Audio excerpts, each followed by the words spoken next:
तो अभी हमारे साथ मौजूद हैं शिवम कुमार, जिन्होंने फर्स्ट अटैम्प्ट में यूपीएससी का एग्ज़ाम क्लियर किया है। तो शिवम, सबसे पहले तो आपको ढेर सारी बधाइयाँ। Thank you ma'am. तो कैसा अभी महसूस कर रहे हैं आप? मैम अच्छा लग रहा है कि selection final result ma'am list में सिलेक्शन है मैम, और घर वाले भी काफ़ी खुश हैं मैम। तो जब रिज़ल्ट आया था तो उस टाइम पे मतलब सबसे पहले किसको बताया, उस वक्त क्या फीलिंग रही?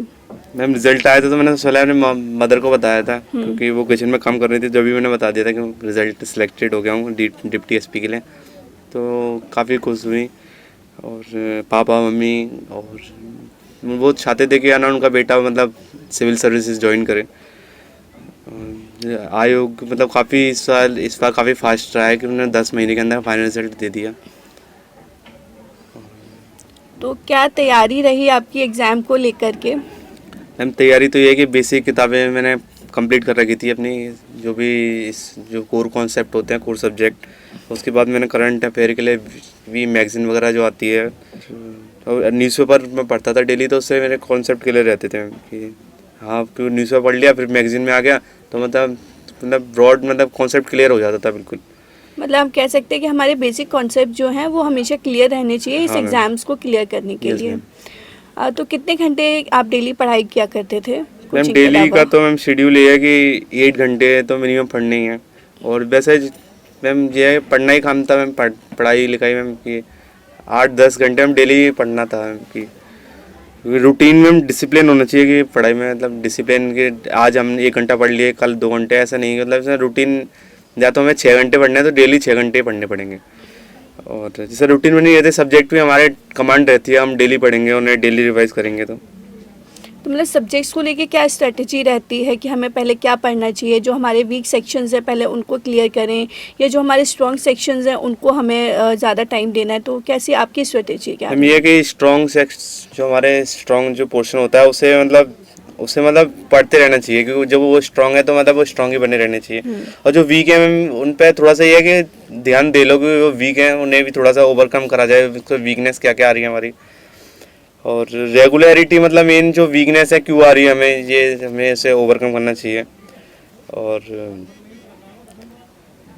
ये मैम कि है ना, रेगुलरिटी मेंटेन करनी चाहिए, क्योंकि चाहे वीक स्ट्रॉन्ग सब्जेक्ट तो है ही, और वीक को भी हमें स्ट्रॉन्ग बनाना है, क्योंकि सिलेक्शन तो वीक स्ट्रॉन्ग जब मिल जाएंगे। शिवम, अगर हम बात करें शुरुआत की, तो जब आपने ये सोचा कि आपको यूपीएससी की तैयारी करनी है तो किस तरीके से शुरुआत की आपने?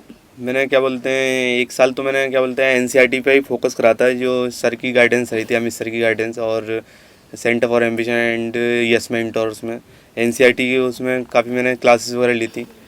और मैम मतलब मेरी क्लियर हो गई थी, मैंने एनसीईआरटी हर सब्जेक्ट की पढ़ी थी, जैसे ज्योग्राफी के लिए, पॉलिटी के कोर कॉन्सेप्ट थे वो 6 से लेके 6 की, और मैम क्या बोलते हैं 11th एंड 12th की जो पॉलिटी की हैं वो सारी कंप्लीट कर ली थी, पॉलिटी की, ज्योग्राफी की, इकोनॉमिक्स की। तो मैम ब्रॉड कॉन्सेप्ट क्लियर हो गए थे मैम सर की गाइडेंस से, और जो मैंने क्लासेस ली थी एनसीईआरटी की। मतलब मॉडरेट हो जाएंगे दोनों ही जब जाके होता है सिलेक्शन। अपना कुछ इंटरव्यू के टाइम का कुछ एक्सपीरियंस शेयर कीजिए। इंटरव्यू कैसा रहा, क्या क्वेश्चंस थे? मैम इंटरव्यू मेरा सविता अग्रवाल मैम के बोर्ड में था। इंटरव्यू अच्छा हुआ था, उन्होंने करंट ओरिएंटेड इंटरव्यू था, जो करंट में इस समय इश्यूज चल रहे हैं, सही रशिया यूक्रेन वॉर और एग्रीकल्चर बिल्स के बारे में। और मैम क्या बोलते हैं ये जो पॉलिटी वगैरह जीएस, क्यों मेरा पॉलिटिकल साइंस सब्जेक्ट था तो मैं से पॉलिटी के बारे में पूछा था, काफ़ी पॉलिटिकल साइंस के बारे में कोर कॉन्सेप्ट पूछे थे उसके।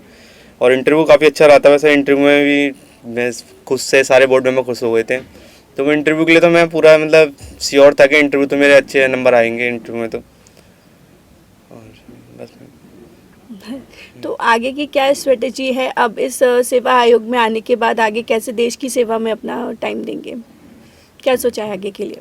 हम मांगे तो ये है कि डेडिकेशन के साथ जॉब करनी है, और आगे और मतलब अभी सिविल सर्विसेज यूपीएससी के लिए देखना है। और क्योंकि जी मेरा मैम पहला प्रथम प्रयास था, तो इसमें मेरा डिप्टी एसपी के लिए हो गया, तो थोड़े से मेरे कॉन्सेप्ट हल्के से क्लियर नहीं थे, अब उन्हें और क्लियर करके मैं थोड़ा और आगे ट्राई करूँगा। और ये जॉब तो मैम डेडिकेशन के साथ करनी है पूरी, कि अब जॉब है तो डिप्टी एसपी की जिम्मेदारी की पोस्ट होती है। मतलब अभी आप रुकेंगे नहीं, आगे भी तैयारी Yes, चलती ma'am. रहेगी? ठीक है। जो बच्चे अभी यूपीएससी की तैयारी कर रहे हैं उनके लिए क्या टिप्स देना चाहेंगे? मैम ये है कि कोर कॉन्सेप्ट है उन्हें कंप्लीट कर लें बच्चे जो भी है, और न्यूज़पेपर पढ़ें, और जो मंथली मैगज़ीन आती है विज़न की वो, और पर डे उन्हें मंथली वाइज नोट्स बना रहे हैं उनके 2-2 पेज के मंथली वाइज मैगज़ीन के, क्योंकि फिर लास्ट में आके बहुत हमारा बहुत ब्रॉड फिर स्लिप हो जाती हैं, क्या बोलते हैं, सोर्स हो जाता है, तो उसे हमें शॉर्ट करना है, क्योंकि एग्ज़ाम टाइम पे हमें वही शॉर्ट नोट्स से पढ़ने हैं अपने। और मैम कि एनसीईआरटी बुक्स का कितना रोल रहता है इसमें? मैम एनसीईआरटी का काफ़ी रोल रहता है मैम, ये इंपॉर्टेंट रहती है, 11th एंड 12th की मोस्ट इंपॉर्टेंट है मैम एनसीईआरटी। और एनसीईआरटी तो मैम ये है कि एक बार सबको 6 से लेकर 12 तक पढ़ लेनी चाहिए, क्योंकि उसमें ब्रॉड हमारे माइंड पूरा ब्रॉड हो जाता है, और फिर हमें कोर जो बुकें होते हैं वो पढ़ लो, उसके बाद तुम्हारा पूरा क्लियर मतलब हो जाता है, मतलब पूरा जो भी उसे कॉन्सेप्ट होते हैं वो सब कंप्लीट हो जाते हैं। एनसीईआरटी से हमारे ब्रॉड बेसिक है ना कॉन्सेप्ट क्लियर हो जाते हैं मैम। मतलब हम कह सकते हैं हम अपने बेसिक कॉन्सेप्ट के साथ में हाँ। अगर शुरुआत से पढ़ाई करेंगे तो जो हम स्टार्टिंग से UPSC पढ़ाई कर रहा है तो वो एनसीईआरटी से ही लेके करेंगे, 6 से लेकर 12 तक की वो आपके 15 महीने में हो जाएंगे आपकी कंप्लीट, और फिर उसके बाद फिर बुकें जो आती हैं बेसिक बुकें उन्हें पढ़े। चलिए बहुत बहुत धन्यवाद and Thank you. All the best for your future.